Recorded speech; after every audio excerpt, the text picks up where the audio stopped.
सामान्यतः इस मृत्युलोक में जीवात्मा आसक्ति, मोह, राग, आकर्षण इत्यादि के कारण क्रमशः पतित होता चला जाता है, बंधता चला जाता है।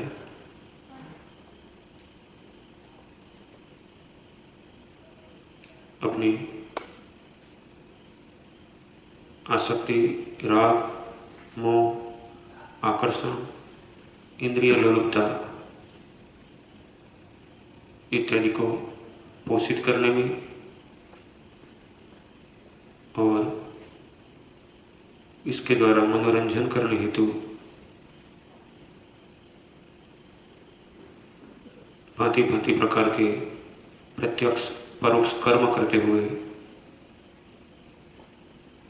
विवेकहीन, स्वेच्छाचारी, स्वैराचारी और भ्रष्ट बनता चला जाता है।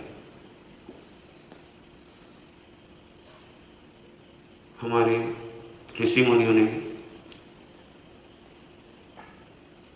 मुख्यतः 3 प्रकार के कर्म बताए। कर्म को 3 प्रकार में बांटकर समझाया कि संचित कर्म, प्रारब्ध कर्म, क्रियमाण कर्म। संचित कर्म यानी भाव से, विचार से, संकल्प से, वाणी से, शरीर से और व्यवहार में कर्मों से प्रत्यक्ष रूप से या परोक्ष रूप से जो भी किया जाता है वह सब संचित कर्म में चला जाता है। संचित होना यानी इकट्ठा होना। प्रत्येक क्षण और प्रत्येक जन्म संचित कर्म इकट्ठा होता अपने संस्कारों में रूपांतरित होता जीवन यात्रा को पतन की ओर या उद्योगति की ओर ले चलता है। संचित कर्मों में से कुछ कर्म जब जीवात्मा कोई योनि में जन्म लेता है तब प्रारब्ध बनकर साथ चलता है। वह प्रारब्ध कर्मों में से जो कर्म फलदायी होने के लिए क्रियान्वित होते हैं उसे क्रियमाण कर्म कहते हैं।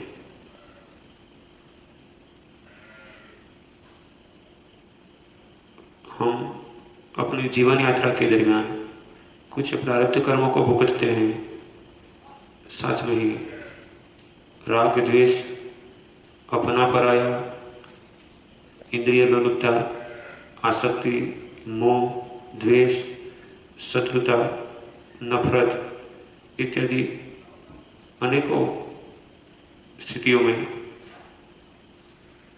हम नए कर्म निर्माण करते हुए कर्म बंधन में बंधते चले जाते हैं।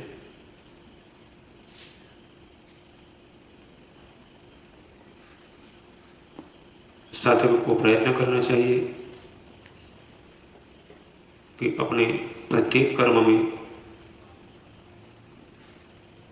चाहे वह विचार के द्वारा हो, भाव के द्वारा हो, संकल्प के द्वारा हो, वाणी के द्वारा हो, शरीर के द्वारा हो, शरीर के द्वारा यानी शरीर की प्रत्येक इंद्रियों के द्वारा, आंख के द्वारा,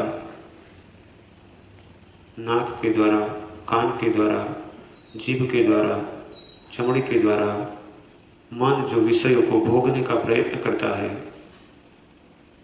इस प्रकार शरीर के द्वारा जो कर्म होते हो,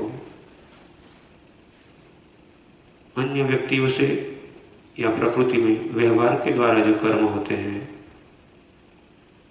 कुछ कर्म सम्मान या अपमान की वजह से, कुछ पाने की इच्छा से या कुछ खो जाने के डर से, अनुकूलता प्राप्ति की इच्छा से या प्रतिकूलताओं से मुक्त होने की इच्छा से, प्रत्यक्ष या परोक्ष रूप से जो कर्म करते हैं, कभी राग में, कभी द्वेष में, कभी मित्र त्याग, मित्रता या अपनेपन में, कभी नफरत या शत्रुता से जो कर्म करते हैं, तो कभी शत्रुता के साथ प्रतिशोध का भाव बढ़ता चला जाता है। इस प्रकार व्यवहार में जो भी कर्म किए जाते हैं वह सभी प्रकार के कर्म भाव, विचार, संकल्प, वाणी, शरीर की पंचेंद्रियों से, शरीर के बाहर की सुविधा प्राप्त करने हेतु या तो मन की विभिन्न परिस्थितियों के कारण अन्य व्यक्तियों से, या तो प्रकृति के अनुकूलता या प्रतिकूलता में प्रत्यक्ष या परोक्ष रूप से जो भी कर्म होते हैं वह कर्म संचित कर्म में चले जाते हैं। इसमें कुछ कर्म आसक्ति सहित होते हैं और कुछ कर्म निष्काम कर्म होते हैं। राग, मोह, आकर्षण, नफरत, शत्रुता, प्रतिशोध इत्यादि स्थितियों में या खिंचाव या नफरत की स्थितियों में जो कर्म करते हैं वो हमारे चित्त पर संस्कार अंकित करते चले जाते हैं। पल पल का कर्म जन्म या जन्मांतरों तक चित्तमंडल में कुछ भावों को स्थित कर देता है और वह भाव उस प्रकार के विचारों को पैदा करते हैं। वह विचार आकर्षण या नफरत या ग्लानि या भय या दुख को पैदा करते हैं।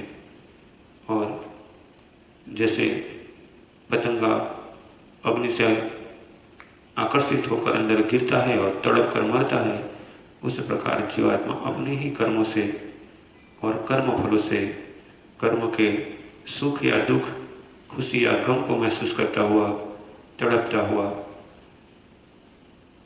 जन्म और जन्मांतरों तक इस माया में पतन करता चला जाता है।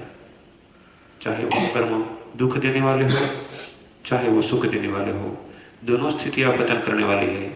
दुख में महसूस होता है कि मैं परेशान हूँ, पीड़ित हूँ, और सुख में महसूस ही नहीं होता है। ज़्यादातर सुख में जीवात्मा खुशी से, प्रसन्नता से मोहित होता हुआ डूबता चला जाता है। उसका समय और शक्ति व्यय होता चला जाता है।